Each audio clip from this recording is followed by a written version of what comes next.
नमस्कार दोस्तों, कैसे हैं आप। बात बोले कि मैं आपका स्वागत। मैं त्रिलोचन फट। मैं आज हूं देहरादून से करीब 80 किलोमीटर दूर लोहारी गांव में। ये गांव अब 2 दिन के भीतर पूरा का पूरा डूब गया है और यहाँ के जो लोग थे वो अब गांव के एक स्कूल में थोड़ा यहाँ से ऊपर सामने वहाँ रह रहे हैं। सामूहिक रूप से किसी तरह वो वहाँ गुजारा कर रहे हैं। ससुराल में रह रही बेटियों ने सुना कि मायका डूब रहा है तो वे भी दौड़ पड़ी पानी में डूब रही बचपन की यादों को समेटने। मायके वालों और डूबते घरों को देखा तो फपक कर रो पड़ी। बड़ों ने समझाने की कोशिश की कि रो मत, दूसरा घर बन जाएगा, लेकिन ये कहते हुए वे खुद फपक पड़े।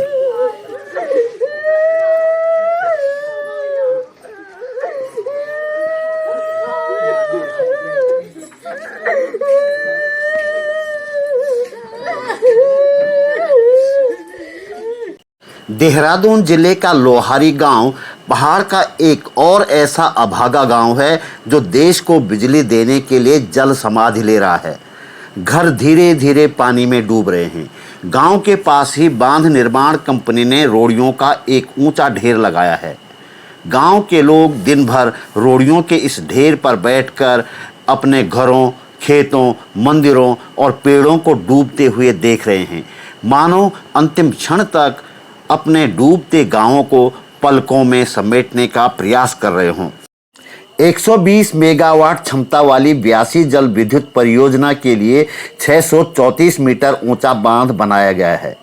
यूं तो बांध में पानी भरने का काम जून 2021 में ही शुरू हो गया था, लेकिन लोहारी गांव के लोग जमीन के बदले जमीन देने की मांग कर रहे थे। ग्रामीणों के विरोध को देखते हुए अब तक बांध का जल स्तर लोहारी गांव तक नहीं जाने दिया गया था।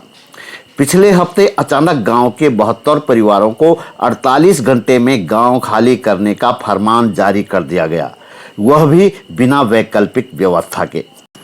रोड़ी के जिस टीले पर बैठकर ग्रामीण फिलहाल अपने डूबते गांव को देख रहे हैं, वहां पहुंचना भी अब मुश्किल होता जा रहा है, कारण कि बीच के हिस्से में पानी भर रहा है। गांव वालों ने 2 बल्लियां डालकर टीले तक पहुंचने का रास्ता बनाया है। ये बल्लियां भी धीरे धीरे पानी में डूब रही हैं। हालांकि करीब 10 फुट पानी के ऊपर ये बल्लियां खतरनाक साबित हो रही हैं, फिर भी मैं खुद इन बल्लियों के सहारे गांव तक पहुंच पाने में सफल रहा। ऐसा नहीं है कि भाई जो है सहमति से है। हमारा कहने का मतलब जो मेजरमेंट किया गया है, हमको कम से कम उसकी सहमति तो होनी चाहिए ना। नहीं है या वैसे ही जो है ना आनंद फानंद में आपने जो भी कर दिया तो ये तो कोई बात नहीं बनी है। ये तो बिल्कुल तानाशाही वाला हिसाब किताब। ये लोहारी गांव का जूनियर हाई स्कूल है। स्कूल के 4 कमरों में 20 परिवार रह रहे हैं। बाकी परिवार भी इसी तरह कुछ अन्य जगहों पर रह रहे हैं। खाना सामूहिक रूप से बन रहा है। पीने के पानी की कोई व्यवस्था नहीं है। शौच और नहाने का भी प्रबंध नहीं है। सरकार ने हाथ खड़े कर दिए हैं और ग्रामीण समझ नहीं पा रहे हैं कि अब उनकी आगे की जिंदगी का क्या होगा।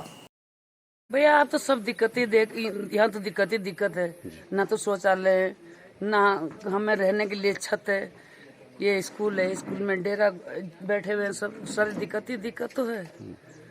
बाकी बीमार हो गए लोग, 2-3 महीना तो हॉस्पिटल में हैं, जिनको दस्त हो रहे हैं, किसी को डिप्रेशन हो गया। ब्यासी जल विद्युत परियोजना वर्ष 1972 में शुरू हुई थी। तब से अब तक इसमें कई मोड़ आए, कई तरह से ग्रामीणों को छला गया।